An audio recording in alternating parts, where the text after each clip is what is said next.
जो हम ओपीडी कर रहे हैं ये गैलेक्सी हॉस्पिटल के साथ मिलकर कर रहे हैं, जिसमें कि जो भी मरीज बनारस का है जिसको कि हृदय सर्जरी की जरूरत है, बच्चे हो चाहे बड़े हो, हम उन सब का इलाज करेंगे, संपूर्ण तरीके से राय देंगे। इलाज के बाद उपरांत भी हम यहीं पे देख लेंगे, उनको आना नहीं पड़ेगा।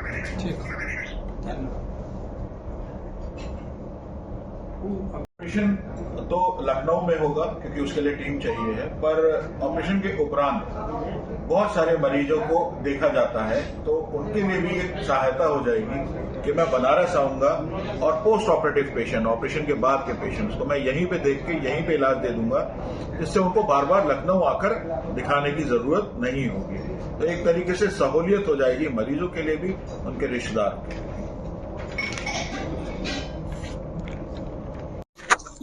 कोई दिक्कत नहीं। मैं डॉक्टर विजय देवेंद्रराज हूँ, मैं वरिष्ठ हृदय सर्जन हूँ मैक्स हॉस्पिटल लखनऊ में। आज ये प्रेस कॉन्फ्रेंस मैक्स हॉस्पिटल के सौजन्य से कराई गई है, क्योंकि हमने एक बनारस में एक नई ओपीडी स्टार्ट करी है गैलेक्सी के साथ मिलकर, गैलेक्सी हॉस्पिटल के साथ मिलकर। इसमें मैं हर महीने चौथे शुक्रवार को, 4th फ्राइडे को यहाँ पर आके एक ओपीडी करूंगा। इस ओपीडी में मैं वो हर मरीज जिनको की जरूरत है, किसी को हार्ट सर्जरी, किसी को बाईपास की जरूरत है, किसी को वाल्व बदलने की जरूरत है, मैं ऐसे सारे मरीजों को परामर्श दूंगा, सही रास्ता बताऊंगा कि इनकी बीमारी के लिए क्या सही है, क्या अवेलेबिलिटी है और आसानी से हो सकता है, और साथ ही साथ ये भी बताएंगे कि कोई सरकारी सहायता इनको मिल सकती है कि नहीं मिल सकती है, जिससे कि इनका धन भी यूटिलाइज हो और कम लगे किसी भी जरूरतमंद के लिए। डॉक्टर साहब, युवाओं में इस तरह की बीमारी तेजी से फैलना है, इसके पीछे का क्या कारण है? युवाओं में ये एक दुर्भाग्यपूर्ण चीज है कि युवाओं में ये बहुत तेजी से मैं देख रहा हूं। मैं जब मेडिकल कॉलेज में था आज से कुछ समय पहले, 15 साल पहले, तब मैं देखता था कि साल में कोई 1 आध करते थे। आज हर महीने में हम 2 बाईपास सर्जरी कर रहे हैं और ना जाने कितने लोगों की स्टंटिंग हो जाती है। इसका सबसे बड़ा कारण क्या है? सबसे बड़ा कारण मैं जो देखता हूँ ये एक स्ट्रेस है। हम लोग की लाइफ में बहुत स्ट्रेस आ गया है। पहले खान पान भी बहुत इंपॉर्टेंट है, हम घर के बाहर रहते हैं, खान पान बाहर का खाते हैं, और व्यायाम जो है, व्यायाम बहुत कम हो गया है। पहले आदमी के पास साइकिल और ये सब चीजें होती थी, आज मोटरसाइकिल, कार रहती है। व्यायाम कम हो गया है, खान पान ऊपर नीचे हो गया है, बाहर का बहुत हो गया है, और साथ ही साथ एक स्ट्रेस फैक्टर है। पहले ये स्ट्रेस फैक्टर इतना नहीं होता था, आज हम सबको, मेरे आपको, हम सबकी जीवन में स्ट्रेस फैक्टर है। टू अचीव है, टू प्रूव आवर सेल्फ है, ये हमारे को कहीं ना कहीं इस तरफ, जल्दी की तरफ ढकेल दे रहा है। सबसे में बड़ी तेजी से बढ़ता जा रहा है, इसके लिए क्या बताएं? हमने वही बताया है कि किसी भी आज युवाओं को कम से कम रोज व्यायाम करना चाहिए। युवाओं के क्या, हम सबको करना चाहिए। ये बचेंगे हम इससे कैसे कि हम व्यायाम करें। कुछ चीजों को तो हम बचा नहीं सकते। खान पान हेल्दी रखें, ऐसा नहीं कि आपको नहीं खाना है, बारिश हो रही है आपको पकौड़े खाने तो आप खा सकते हैं, लेकिन हाँ अगले दिन आप 2 चक्कर फालतू चल लीजिए। ये हमारे को बैलेंस आउट करना है। ये ऐसा नहीं कि हम कुछ भी कर सकते हैं। बहुत सारे ह्यूमर्स फैल रहे हैं, जितनी बीमारियां हैं जो युवाओं में बहुत तेजी से फैल रही है, कहा जा रहा है कि वैक्सीन इन्फेक्शन के कारण। ये वैक्सीन मैं बिल्कुल भी नहीं बोलूंगा। वैक्सीन में जो यूज करी गई है वो इनएक्टिवेटेड वायरस का पार्टिकल है, इनएक्टिवेटेड। तो हमारे को, आपको लगेगा बुखार आ सकता है क्योंकि एंटीबॉडी रिएक्शन होता है, पर उससे वायरस तो नहीं बना। हमको किसी को कोविड नहीं हुआ वैक्सीन लगाने से। पर मैं इसके लिए मैं ये भी नहीं बोलूंगा कि मैं 100% इस चीज में पूरा ज्ञान रखता हूँ। इसके लिए और लोग हैं, ICMR और बाकी सब लोग हैं।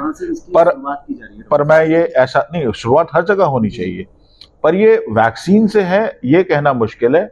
हम सबको वैक्सीन लगे हो ना लगे, वायरस हम सबको पकड़ा था, किसी को तेज धीरे।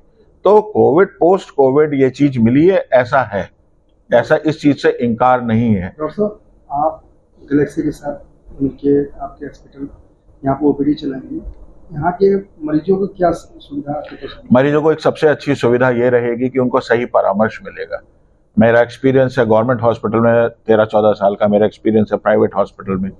हमारे हॉस्पिटल में गवर्नमेंट से हम उनके अधीन है, हम गवर्नमेंट से हमारे को CM फंड की भी और PM फंड की भी राशि मिलती है, जो कि गरीब मरीजों के लिए बहुत कारगर है।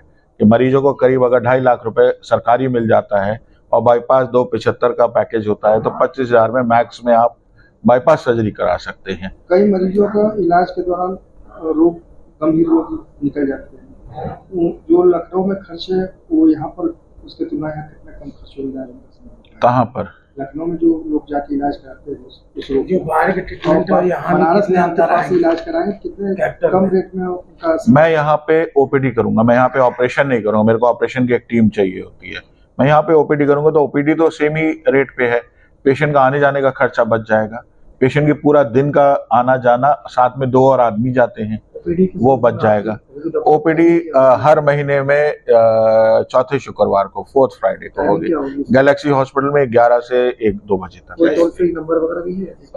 नंबर है जो यहाँ पे मिस्टर अजीत हैं वो देखते हैं, वो आपको नंबर आपको प्रोवाइड करा क्या देंगे। आयुष्मान कार्ड का लाभ लिया जा सकता है इस?